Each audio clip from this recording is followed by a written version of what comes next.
At least 15 people were killed and dozens were wounded after a truck deliberately rammed into people celebrating the New Year in the U.S. city of New Orleans. Now, the FBI has said that it was investigating the attack as an act of terrorism.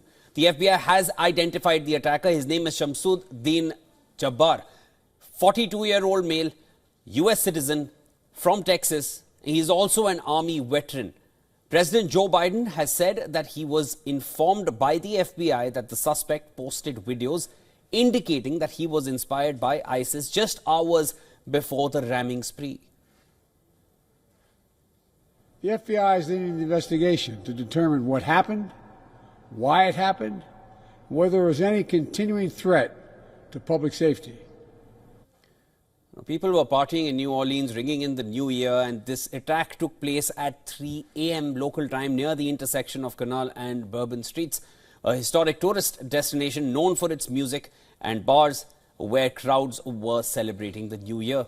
The suspect drove a white Ford F-150 electric pickup into a group of pedestrians. He then exited the vehicle and was killed in an exchange of gunfire with police, two of whom were wounded.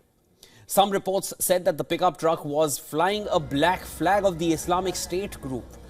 So other reports suggest that an ISIS flag was located inside the vehicle. The FBI added that 2 homemade bombs were found and neutralized, and the FBI said that it believes the suspect may have had accomplices.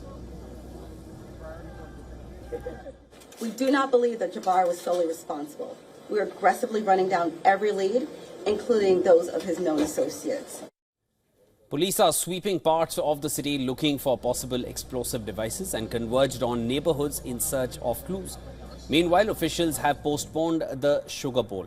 And Sugar Bowl is a classic college football game played in New Orleans each year on New Year's Day. This year, it has been postponed. The game between Notre Dame and Georgia has been put off for 24 hours. Meanwhile, in the city of Las Vegas, at least 1 person was killed and 7 were wounded when a Tesla Cybertruck exploded outside a hotel.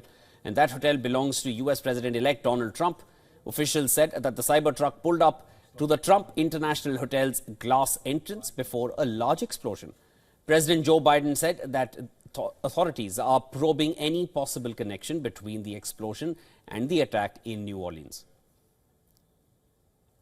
Additionally, we're tracking the explosion of a Cybertruck outside the Trump Hotel in Las Vegas.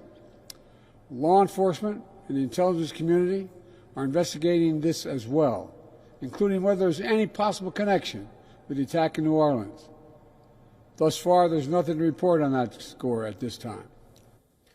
Now, this devastating incident highlights a disturbing trend: the use of vehicles as weapons. Vehicles have increasingly been used in attacks, exploiting their accessibility and deadly potential. Back in December 2024, 5 people were killed and over 200 were injured in Magdeburg, Germany, in a similar vehicle ramming attack. These assaults often vary in motive. Some of these assaults are carried out by groups like ISIS or Al-Qaeda that prefer low-cost, high-impact attacks. Others stem from mental illnesses, political extremism, or even personal grievances.